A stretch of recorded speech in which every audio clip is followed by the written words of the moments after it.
So today's topic is entering the Himalayas, Shiva's abode. And I'd like to share with you let's see, a pilgrimage that I took long back in my youth, 2012, I think.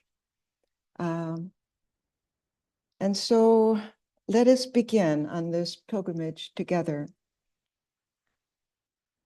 As a young nun, I used to hear stories of the Ramakrishna's direct disciples handed down to several of the pioneer swamis in this country. One such story came from Swami Subodhananda, or Koka Maharaj, a direct disciple who related it to my teacher, Swami Pravrajika. He said, Koka Maharaj once told us about an experience he had, Swami Pravrajika would begin, but he told it in a story form so that nobody would know who the devotee was. Once a devotee went on a pilgrimage to Kedarnath. This temple is located very high in the Himalayas. Therefore, it is closed half the year during the snow season. The devotee arrived just as the last priests were leaving, before the heavy snows came. He and one priest were the only ones there. He went into the temple and made his offering to the Lord. Then the snow began coming down. It was so heavy that the devotee couldn't leave the temple, so the priest suggested that they play a game of chess. They played all night, and the next morning the snow stopped. The devotee could go on his way home. He didn't realize that 6 months had passed. Koka Maharaj said to us, it was Lord Shiva who came in the form of the priest. The way Koka Maharaj told the story, I knew that he himself was the devotee who had played chess with Lord Shiva. This poignant tale so mesmerized and captivated my imagination. I could almost feel the gargantuan shadow-like presence of Lord Shiva in the snowed-in Himalayan temple that I resolved to one day enter the Himalayas myself and experience firsthand the mystic abode of Lord Shiva. And what better travel companion to take with me than Swami Vivekananda? I began to read how, as a young boy, Naran, the future Vivekananda, used to worship Lord Shiva, the god of renunciation, and donned the sadhu's loincloth, and thus proclaimed to his mother, look, I am Shiva, I am Shiva. But Vivekananda's mystic relationship to Shiva was not merely playful imagination. On the day of his birth, his future master, Sri Ramakrishna, saw in a vision a streak of light flash across the heavens from Varanasi to Kolkata. My prayer has been granted, he joyously prophesied, and my man, referring to Narayan's spiritual nature as Nara Narayana, or God as man, with a capital M, must come to me someday. Just before Narayan visited Dakshineshwar for the first time, Ramakrishna further disclosed to others his mystic origins. He said, one day I found that my mind was soaring high in samadhi, along a luminous path, the master explained, until it entered the transcendental realm. There I found 7 venerable sages seated in samadhi, who undoubtedly had surpassed even the gods in knowledge and holiness. Lost in admiration, I saw a portion of that undifferentiated luminous region condense into the form of a divine child, who tenderly embraced one of the sages and sweetly tried to bring his mind down from samadhi. The magic touch roused the sage, and he gazed upon the treasure of his heart. In great joy, the child said to him, I am going down. You too must go with me. The sage silently expressed his assent before entering again into samadhi. But a fragment of the sage's body and mind descended to earth in the form of an effulgent light. No sooner had I seen Naran than I recognized him to be that sage. Sri Ramakrishna later disclosed that the divine child was none other than himself. After Sri Ramakrishna's passing in 1886, Swami Vivekananda became intent on establishing the Baranagar Math and forming the Ramakrishna Brotherhood. Only after the monastery was on sound footing did he then yearn to go on pilgrimage. To test his own strength and become fearless, to gather experience of his motherland, widen his outlook, and to force his brother monks to stand on their own feet, Swami Vivekananda set out from the Baranagar Math in July 1890, never to return until his triumphant return from the West in 1897.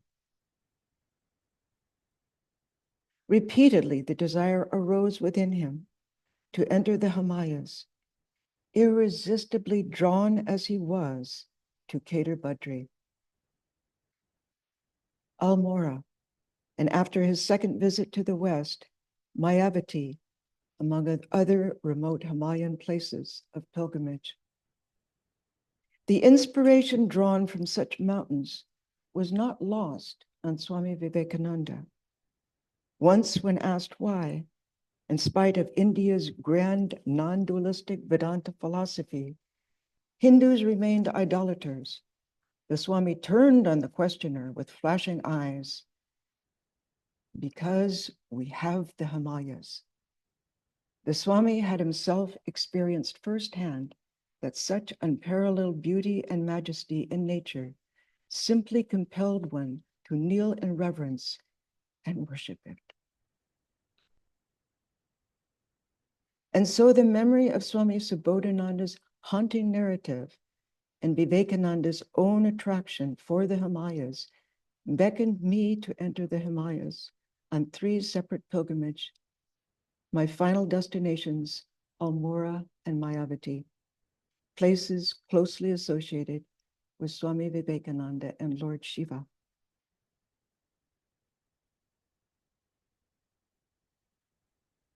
The drive to Almora was beautiful but difficult because the main road was washed out in some areas.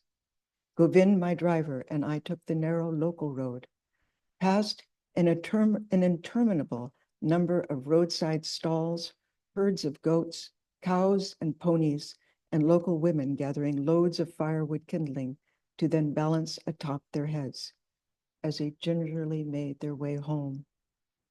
I found myself studying the faces of these hill people, the women especially, etched as they were from deep lines of a hard life, honest, close to the soil, subsistence living with a glint in their eyes that spoke of the joy of the Himalayas in their own backyard. 3 hours into our trek, our deep rutted dirt road suddenly turned into a fresh, white-lined mini highway. And Govind simply couldn't resist stepping on the accelerator as he took the mountain curves with ease and enjoyment.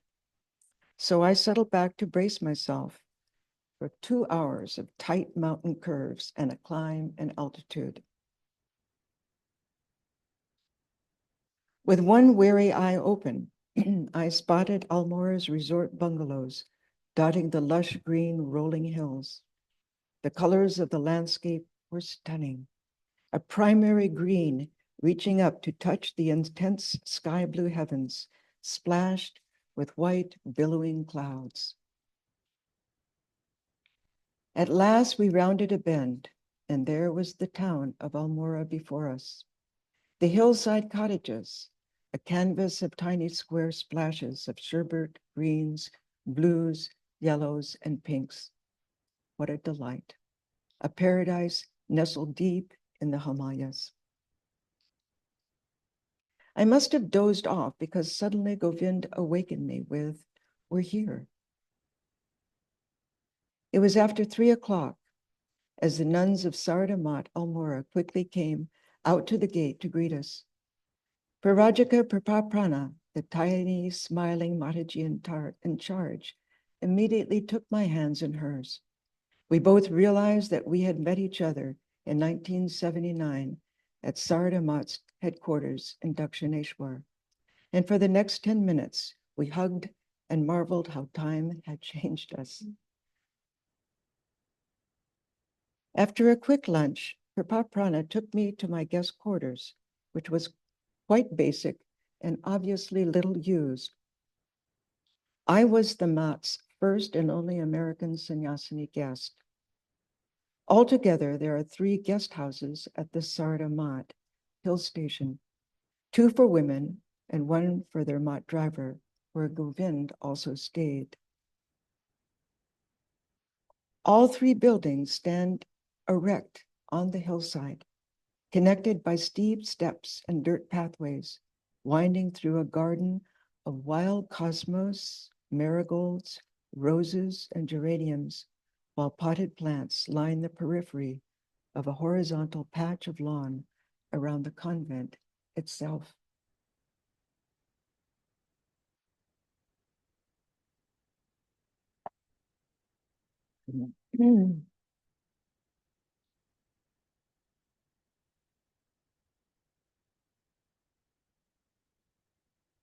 Aside from the dispensary, the main building at Sarda Mat is a charming Indian-style chalet with a hall running the full length of the convent. Kitchen, laundry, and bedrooms, 2 to a room on either side. At one end of the hall is the nuns' tiny dining hall, and at the far end, a sunroom where the Mataji receives visitors. In the middle is a steep staircase ascending to the shrine room.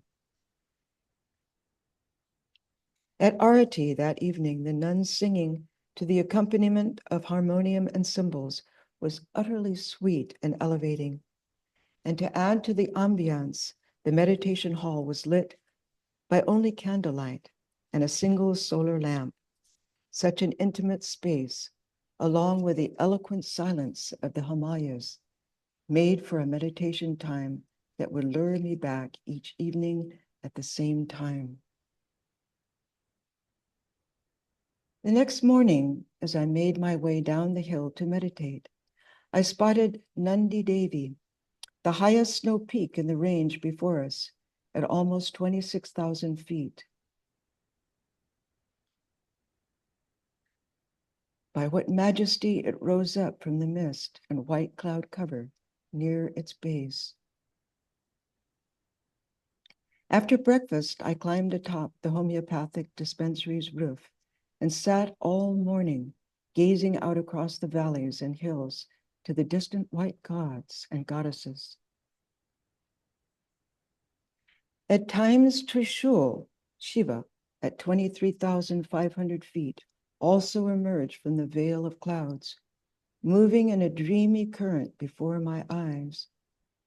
He appeared as a phantom form of Lord Shiva lying on his back, with Nandi Devi at his feet, haunting and alluring from across a vast expanse of hills and valleys and blue-white hazy space.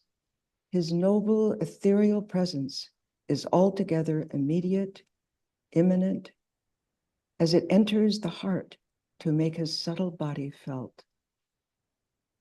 This is the magic of the Himalayas for all who have eyes to see. And this is one of the many ways Lord Shiva gives his darshan, an experience that surpasses words. One day, after tea, Pravrajika took me to the nearby Kasar Devi temple, the local presiding deity. right behind the Saradamat hill, where Swami Vivekananda, during his itinerant days in 1890, had wandered alone through a forest filled with huge boulders and caves. At last he had come to the hilltop and a cave that was believed to hold the presence of Kasar Devi, or Mother Durga. Therein Swamiji entered, sat in meditation, and became so absorbed that he began to merge in the Absolute. Then and there he yearned to drop his body. But suddenly, someone from within, as it were, began pounding on his chest. No, get up, get up. You must work. And so the great monk obeyed this command from his master and returned to consciousness to fulfill his preordained mission on earth in India and the West. This cave temple, now filled with a beautiful and powerful image of Mother Durga, tucked inside the slate folds of its cave walls, is so alluring that one can easily imagine how Vivekananda must have been drawn into it. As we circumambulated the temple and retraced his steps across the rock surface and down the hill, his itinerant days in Almora began to spring to life before my eyes.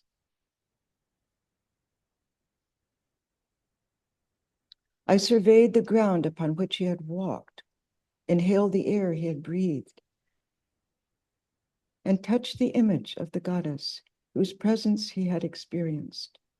This is pilgrimage, to recreate and experience firsthand the divine Leela or play of such a God-man as Vivekananda, who walked the face of the earth just a little over 100 years ago, his vibration still tangible and living. The next morning, from my guest quarters, Nanda Devi's unearthly visage was the first to greet me as I descended the steep hillside steps to the convent shrine room.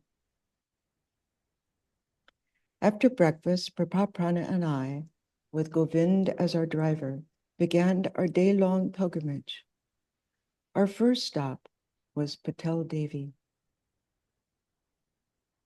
an ancient Shakti Pita, the sacred spot of a natural stone yoni etched into the floor of a small cave inside the temple.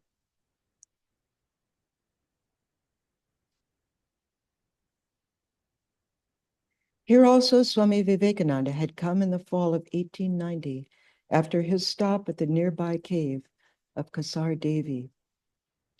In 1777, the Patel Devi temple had been erected, along with simple kutirs for monks' quarters adjacent to the mandir or temple compound. The kutir where Swami Vivekananda stayed is now occupied by a poor, recently widowed mother.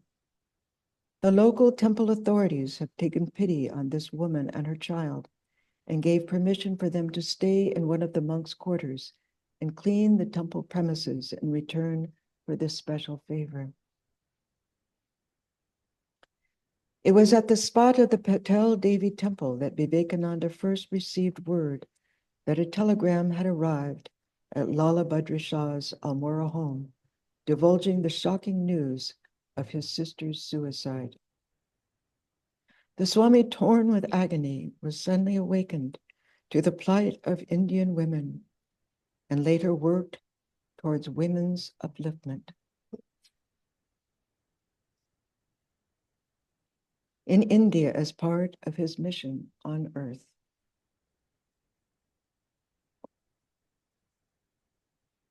From Patel Devi, we drove to the nearby Muslim graveyard, where Vivekananda almost passed out from hunger due to the exertion of his pilgrimage, and sank to the ground with exhaustion. The keeper of the cemetery, a Muslim fakir named Zulfikar Ali, saw the Swami's dire plight and offered him a cucumber, the only food he had. Vivekananda asked him to put it into his mouth, as he was even too weak to do this much for himself. But the Muslim protested, "Maharaj, I am a Muslim." "That doesn't matter at all. Are we not brothers?" Swamiji declared with a smile.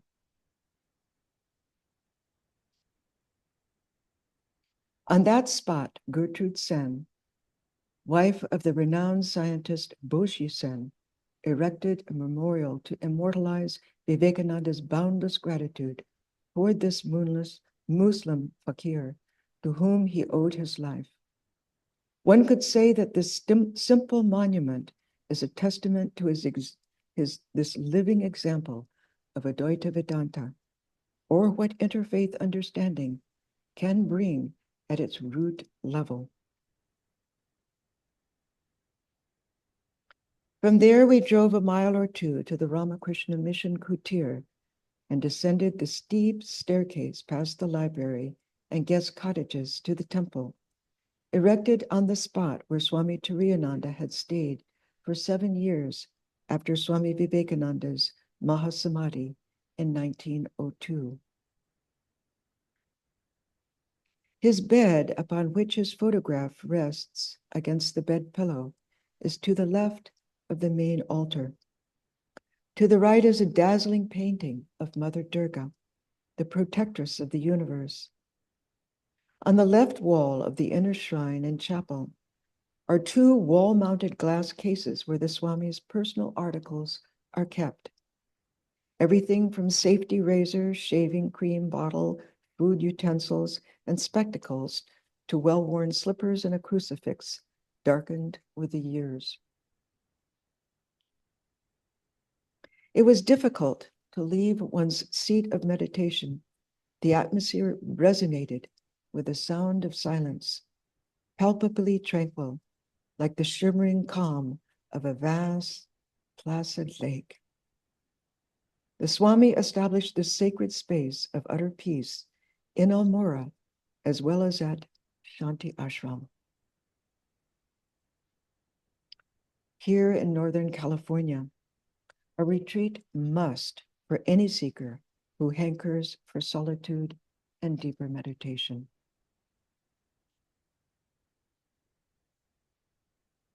After lunch prasad and a tour of the Ramakrishna Math, we left for Sarda Math. But on the way, Pravrajika asked Govind to pull over to view the sloping forest land below us. She then explained, one time in Almora, Vivekananda was with one of his brother disciples, probably Swami Akhandananda, as they made their way toward their next rest stop one evening. Suddenly, the Swami turned to his brother monk and said, "You go by the road and I will cut through this forest." Swami Akhandananda agreed, but soon afterwards became curious and somewhat puzzled by this odd travel arrangement. So he followed Swamiji deep into the pine forest. Suddenly, through the branches, he saw a white light ahead, which became brighter and brighter as he approached a clearing. There he saw his brother monk embracing Sri Ramakrishna. "Ah, that is why you wanted to come alone into this leopard-infested forest," he later told Swamiji. After sharing this reminiscence, Pravrajika and I returned to our jeep and rode further, past Boshi Sen's Institute, where he had made his cutting-edge discoveries of consciousness within plants, until Pravrajika once again beckoned the driver to turn off to the side of the road. To our left was a steep cliff, and to the right a staircase, leading upward to Lala Badri Shah's house. Lala Badri Shah was a wealthy landowner and close disciple of Swami Vivekananda. In May 1898, Sister Nivedita, Josephine MacLeod, and Sarah Bull All prominent Western disciples of Vivekananda had stayed in his home in Almora. Every day, Swamiji used to walk from Shaw's Thompson cottage, a mile or so away, to his Oakley house for breakfast, followed by several hours of conversation with Sister Nivedita. And his two other women disciples. It was here, under a pine tree, that Swamiji transmitted a non-dual spiritual experience to Sister Nivedita and gave her a glimpse of Brahman, but only after a period of rigorous training. Sister Nivedita later divulged how her guru ruthlessly tore at her British preconceptions of India as she butted up against his passionate love for Indian ideals and culture. Where gradually her center of gravity was made to shift from a deep-rooted European worldview to a more Indianized outlook of India's ancient tradition and culture. Only then did the painful assaults end, and Vivekananda announced, "There must be a change. I am going away into the forests to be alone. And when I come back, I shall bring peace." In Sister Nivedita's own words, she said, "He lifted his hands and blessed, with silent depths of blessing, his most rebellious disciple, by this time kneeling before him. But though such a moment may heal a wound, it cannot restore an illusion that has been broken into fragments." Long, long ago, Sri Ramakrishna had told his disciples that the day would come when his beloved Naran would manifest his own great gift of bestowing knowledge with a touch. That evening at Almora, I proved the truth of this prophecy. For alone in meditation, I found myself gazing deep into an infinite good, to the recognition of which no egoistic reasoning had led me. And I understood for the first time that the greatest teachers may destroy in us a personal relation only in order to bestow the impersonal vision in its place.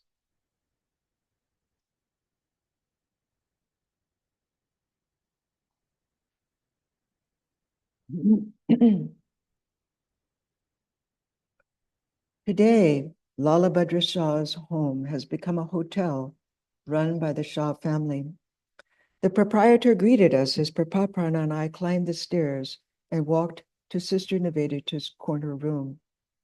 Then we made our way to the room where Swamiji had stayed as Shah's special guest at the opposite end of the mansion. This was to be Pravrajika's special surprise for me. Inside this beautifully maintained room was the cot and easy chair that Swamiji had used, along with an armoire and standing mirror atop a chest of drawers. Various smaller articles the Swami also used, such as a lamp, water pot, and hubble bubble, were encased in a wall-mounted glass case. But above the chest of drawers was the most unusual first-generation tinted photograph of Vivekananda that I had ever seen anywhere. His eyes captivated me, and I felt as though they followed me around the room. So living this photograph seemed. I was struck dumb. Unlike his other photographs, Swamiji's eyes did not bear the expression of Lord Shiva. They were without doubt none other than the lotus eyes of Lord Krishna. When the proprietor's wife, Indu, entered the room, with her help, I managed to take the best photograph possible. Then she and Pravrajika shared their story. In their words, Indu's mother-in-law, Janaki Devi, was just newly married when she went to the home of her husband's grandfather, Lala Badri Shah, a devoted disciple of Swami Vivekananda. Janaki Devi understood that her grandfather-in-law paid the utmost respect to all sadhus who visited his home. Therefore, one day, when one striking sadhu came to his home, she brought him a tall glass of milk. The monk drank the entire glass, then asked her, "Who do you love most?" "Lord Krishna," she responded. "Very good," he nodded with pleasure, then left. The sadhu was none other than Swami Vivekananda. Shortly thereafter, another sadhu came to Shah's home and gave the young bride a scroll that was securely wrapped in a tube. "Don't open this for 20 years, he instructed her. Time passed. Then one day, 20 years later, as the woman was busy moving her household belongings, she found the scroll and opened it. It was a color-tinted photograph of Swami Vivekananda, perhaps taken in San Francisco. A most extraordinary photo. It became living. When Indu was newly married, she used to make fun of her mother-in-law, who long back was the young bride who had met Swamiji. Indu shared how Janaki Devi would stand before this photograph of Swamiji and talk to him. Later, when Pravrajika Pravrajika came to Almora, she used to go to the Shah residence to hear Janaki Devi herself divulge her stories of Shah, Swamiji, and his photo. She used to say, if I stand to the left of the photo, he is looking at me. And if I stand to the right, he is also looking at me. I talk to him and he answers. You also can talk to him and he will answer. Go and ask. One day, Indu's mother-in-law shared with Brahmaprana, he, meaning Swamiji, also tells me news before it happens. Once when Janaki Devi was staying with her son in Haldwar, she suddenly awoke in the middle of the night to find Swamiji standing by her bed with tears flowing from his eyes. What's wrong, Swamiji? She asked. Please go to your home immediately, was his only reply. Then he vanished.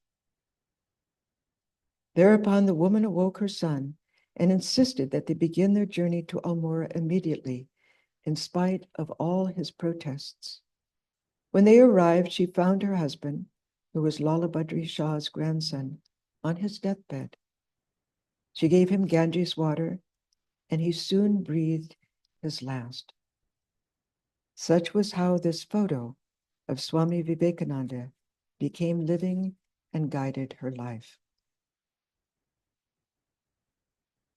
Stories such as this come from the real India, the spiritual India, and from stories it is possible to touch the outer realm of this awesome giant of a man, that special being we call an Ishvara Koti. Vivekananda had initiated the young bride by drinking her glass of milk, thus swallowing her karmas. And in his own inscrutable way, he arranged for his photo, bearing Lord Krishna's likeness, to land in her hands. That the young bride could not help but be mesmerized by it, worship and adore it, was surely also his doing. By Lala Badri Shah's association with Swamiji, generations of his family members have been blessed, for rarely has the world seen such a spiritual giant as Vivekananda. From Lala Badri Shah's house, we then drove to the town of Almora and navigated the hilly streets to Raghunathji's temple, where Vivekananda gave his famous response to the town officials' address after his triumphant return from the West in 1897. Along the street leading to the temple, local women, dressed in their traditional full-length skirts and adorned with nose rings, offered arati to Vivekananda as he passed on his way to the temple.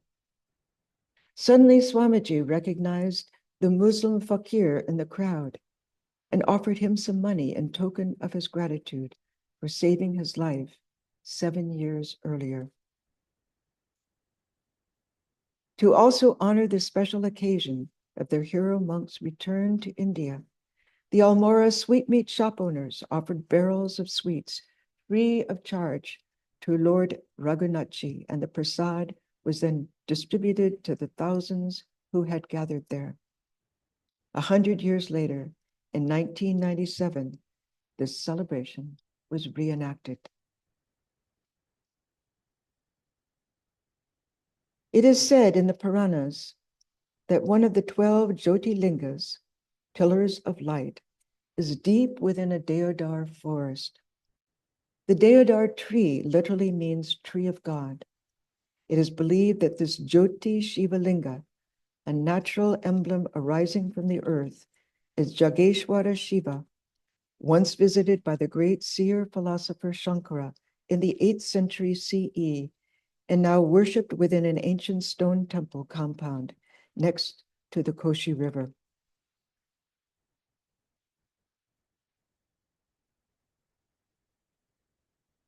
So after breakfast one morning, with Govind as our driver, Veena, a young brahmacharini, and I rode 2 hours through dizzying mountain curves to finally arrive at the sacred site of Jageshwara Shiva,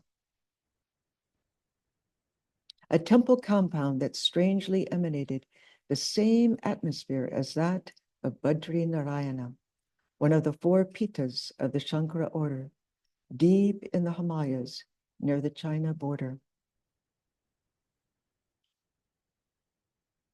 After we made our water and flower offerings to the Jyotirlinga, we selected a spot on the stone mandir amidst the several dozen small stone Shiva temples to meditate. The smell of a nearby yajna fire burning, the priest's Vedic chanting, the crisp mountain air and the sound of the stream rippling nearby fill the outer chambers of our heart.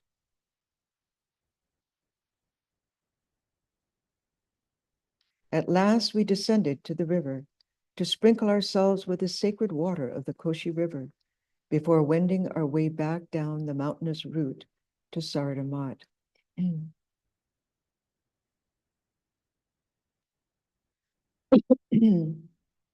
Though the beds are hard, with just a thin mattress and stiff pillows, I have never slept more soundly than I have here in Almora, with the snow-capped gods and goddesses in the distance, standing guard over each of their sleeping devotees in the hills and valleys below.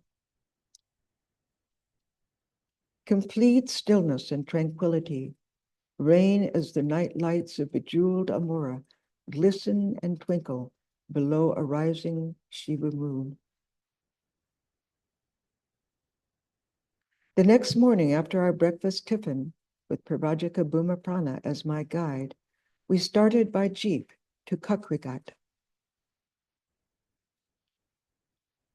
where Swamis Vivekananda and Akhandananda, in their early wanderings through the foothills of the Himalayas, without any money and depending solely on alms for food, had stopped for the night under an old peepal tree.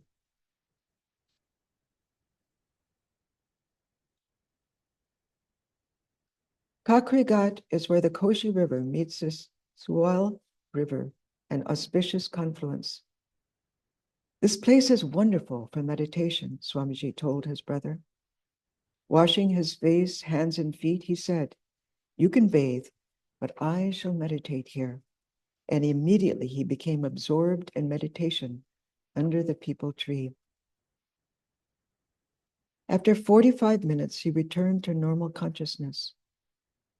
"O Gangadhar," he then revealed to his brother monk, "I have just passed through one of the greatest moments of my life.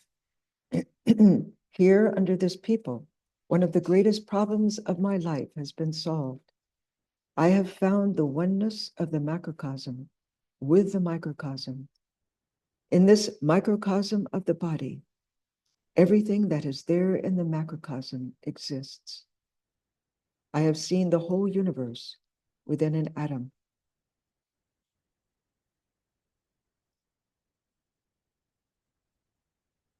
Shortly thereafter, he jotted down his notes pertaining to this experience with reference to the metaphysical meaning of logos, which we now find in Swami Vivekananda's complete works. Brahmaprana and I removed our shoes and descended a steep path and staircase to the temple compound below the street level. Beneath the peepal tree was a small ancient Shiva cave where Swamiji must have spent some time. So we also entered and meditated there with the sound of the confluence of the mountain rivers coursing beneath us. It being Sunday, we heard only the background drone of the river's gentle rumble as it made its way through the mountain valley and the occasional gentle mooing of cows in the distance as they drank from the river. Seated within the small cave, it seemed as though the gushing river current was coursing through the pathways of our mind itself, cleansing it of all thoughts as we entered the cave of the heart. This natural cave carried such a concentrated atmosphere, so intimate, quiet, clean, a most auspicious place for meditation. At last we emerged from the cave and climbed up on the cement platform that surrounded the peepal tree. With the Himalayas before us and the confluence beneath us, again we meditated. Then at last we descended to the river itself, past a small white flag cremation spot on the river bank, to bathe as Vivekananda himself had bathed, face, hands, and feet in the cool river. Finally, we made our way back up to the road and returned to Sardamat. That evening after supper, Pravrajika took me to the Mott Library and presented me with what has become one of my most cherished gifts,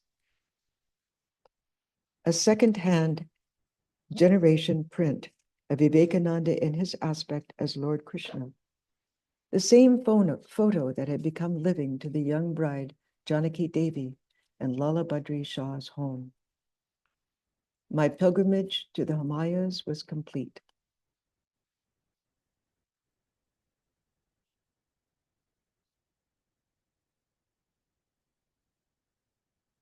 The next morning, after a hearty breakfast, I took one last look at Nanda Devi and Trishul, my daily guardians in Almora, silently made my salutations to their snow-capped forms, and turned to bid adieu to my dear Pravrajika Mataji and her precious flock. My darshan of the Himalayas was over. Rather, it had now become internalized. And as I rode back into the veil and bustle of Delhi's city life, I reflected on Vivekananda's life, how he prayed that his last days would be spent in the Himalayas. For at the very sight of those mountains, he had said that all the ferment of his work, his world mission that had been going on in his brain for years, quieted down, and his mind reverted back to the one eternal theme which the Himalayas symbolize and imbue within us: detachment, strength, and renunciation, the sacred abode of Lord Shiva. Shanti, Shanti, Shanti.